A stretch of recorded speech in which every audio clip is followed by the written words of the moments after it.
Hare Krishna Prabhu. I think you might be aware that scientists have come up with a theory that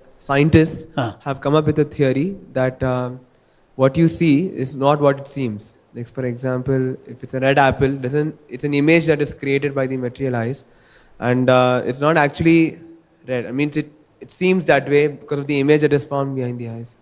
So now, how do we understand this when it comes to the transcendental form of the Lord?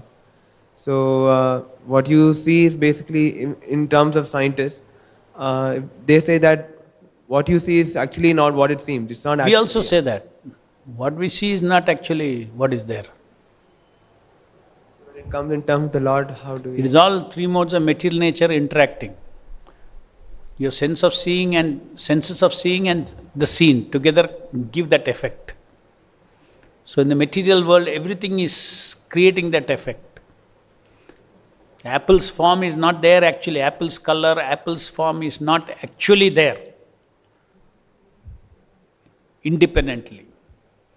In the spiritual world, you take an apple as an identity, apple has its own color eternally. You understand? Then, I see an apple in the spiritual world. I don't have all these phenomena for seeing. This is a machine that I set up to create that effect. I directly see. A sees B. A sees B means he sees what is there in B. What is there in B? Here when you see an apple, you're not seeing what is in apple. It is not an intrinsic property of apple. Everything that the apple you think apple is not an intrinsic property of the apple, because there is no intrinsic person there to feel that I am apple.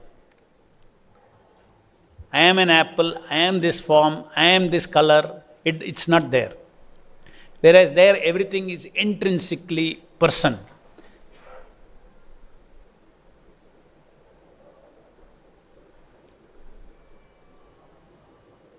That is why it is a perfect reflection. Illusion, it's a creation. Because if you don't have people, don't have apples, you don't have trees, you don't have mountains, you don't have rivers, there is no question of rasa in this material world. The material world is created to give this Maya rasa. Spiritual world is there for Krishna rasa. This is there for Maya rasa. So you have to be in illusion in order to be in Maya rasa.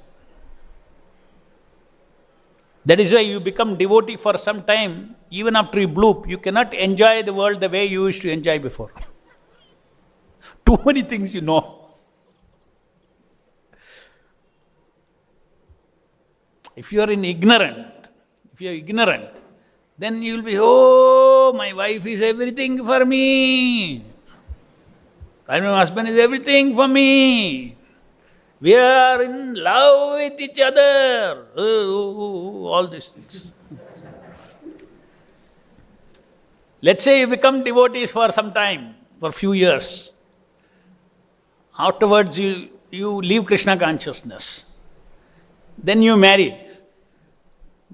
All that rasa you will not get. Already gone. Maybe something for some time, but it will have its impact.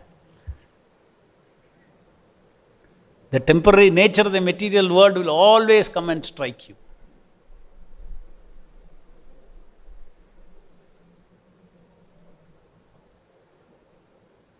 So you have to be in ignorance if you have to enjoy the material world. In illusion. Once you become a seeker of truth, that's why Mayavadis also don't enjoy, no? Because they seek the truth. So relative truth, they immediately discover. Just like Shankaracharya says, what is the women? Flesh, blood, mucus, urine, that, all this, flesh, muscles. That's a relative reality.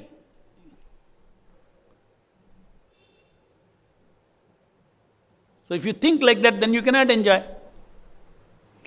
Only if you forget it is there. If you think you are embracing a stool bag, will you embrace? You cannot know. It is so funny. What is this? Oh, this love making means embracing stool bodies.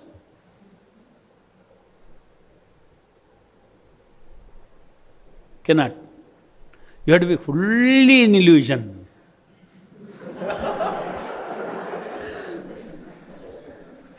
Then there is rasa.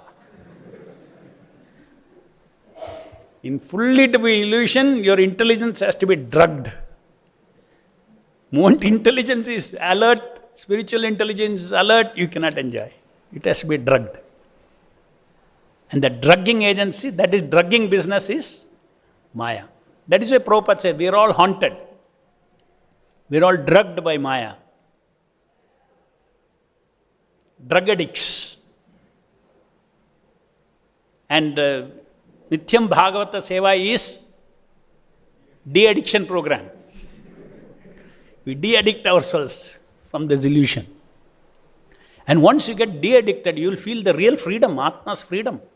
You don't get attached crazily to anybody in this material world. Anybody, wife, children, husband. You all know you came alone, you have to go back alone.